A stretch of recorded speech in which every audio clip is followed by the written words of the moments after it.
Cassius, I want to talk about the economy and where it is and inflation and everything, because we know this is a high price destination. Now major hotel properties are saying, wait a minute, BPL.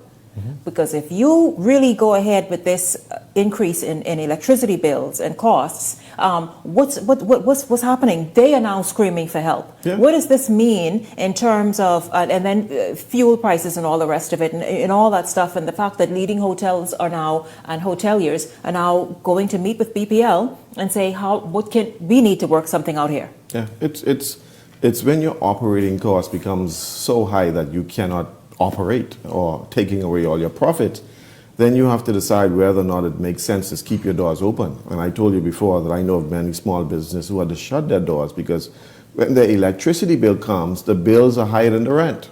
Why do you stay inside a business where your operating cost is higher than your rent?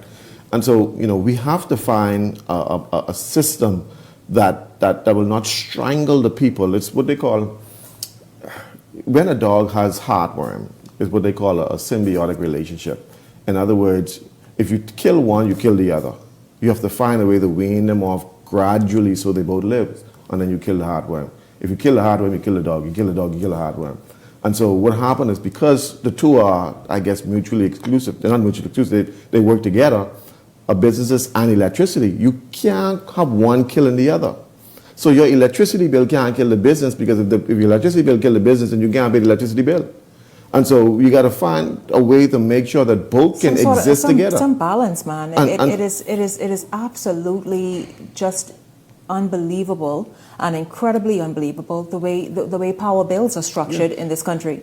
I know in Jamaica has a system where for the manufacturing sector, they're under a certain rate.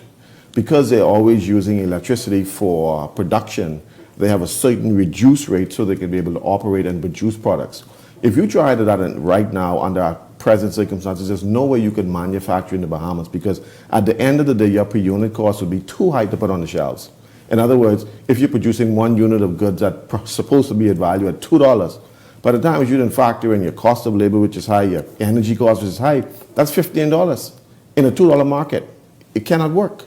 And so we have to find a system where BEC could say to the hotels, listen, we're going to put you under a certain category.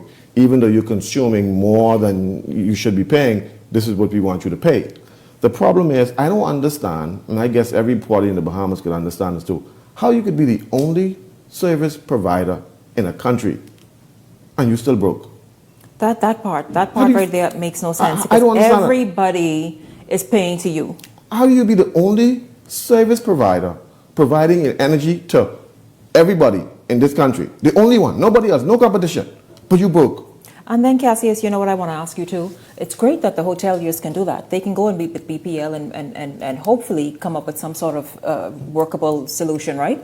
But the average person, the average household doesn't have access to the BPL board and say, let's meet and let's talk. Yeah. How are they expected to manage, particularly as you think about what Gowan just said about the recession, the U.S. Experts there and industry insiders talking about a recession? How does the average household work with escalating power bills?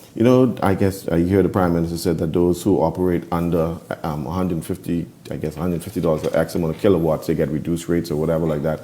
The trouble is, the category of people who operate under those are very, very small, because electricity rates are so high, everybody's bill is normally over $150 anyway.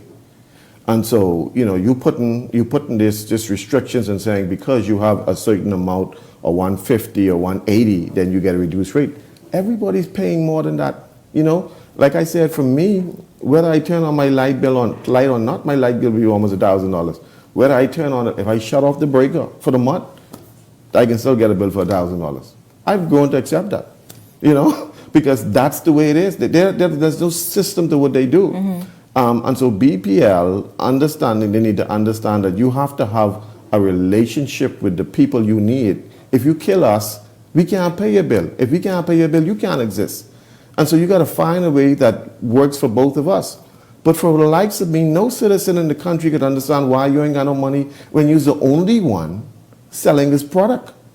Just mismanagement, eh? I don't understand. Management, this is why we need accountability, and this is why we need independent people to look at this and say, listen, why is it that we cannot turn a profit after 50 years and you're the only one, you still broke?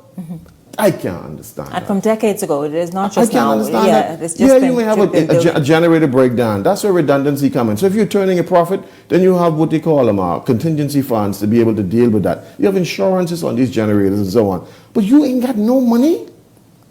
Then when you look at the top brass of BPL, how much they're paying, how much the board gets paid, big payouts, big payouts. But then you still broke. How do you have big payouts? You can justify big payouts when the company ain't turning a profit. Please like, share, and subscribe to our YouTube channel, and also follow our TikTok account. Thanks.